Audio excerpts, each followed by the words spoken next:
Yeah, I felt that last year I wasn't ready for what we were doing with the iPads. I didn't understand, I didn't grasp the concept of why would I just not do it on paper or just do it as a lab? What would I need the iPad for?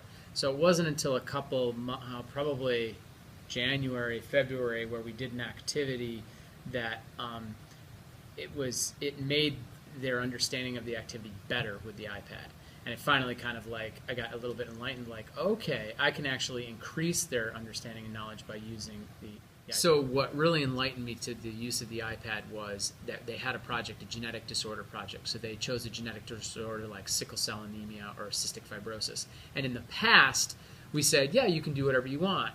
And basically what they basically chose was to go on a computer and make a trifold brochure. And so it was a trifold brochure that you would get out of the doctor's office, and you would pick it up and be like, oh, okay, it has this information on. And it was nice and all, but a lot of it had to do with them kind of, they would get information that they didn't really understand, so they would kind of write it in their own words, but they were really confused. So what we did is we used the Show Me app, or you could use any app. Basically, we wanted them to orally explain it to us without spending the time in class of presenting. So, I've got 70... more than that, 80 freshmen that are all going to tell me a 3 to 5 minute presentation. I don't have time in class to do that. So what we had them do is we had them record with pictures and describe with pictures this genetic disorder and actually talk through it. So they had to do it orally, and that was 1,000 times better because it was really difficult for them to do it orally. They had to explain it. They couldn't just say the words. If they couldn't understand the word, they couldn't say it. So it took them a while to go from paper to actually being able to explain to someone.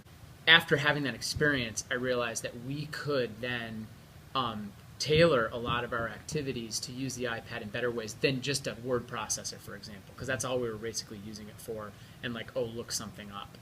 And now we had actually used it for an activity. So when we were looking at our course for this year, and we were doing a differentiated instruction course, a DI course, we were looking at how each aspect, every time we started making new curriculum, we were like, ooh, well, this is where we can use the iPad. So in our classes, freshman biology, we also have 10th, 11th, and 12th graders that take it. In fact, I think we have, forget the 10th graders because they get iPads anyway. 11th, 12th graders, we had around 20 this year. And they don't have access to the iPad, so it's difficult for us. They don't have access at home. So it's difficult for us to continue what we're doing with them. On top of that, if we're teaching these freshmen and sophomore how to use it, we really feel like juniors and seniors, should have it. Everyone should just have it, so we as a school can use it all together, I think. So I think that's really important.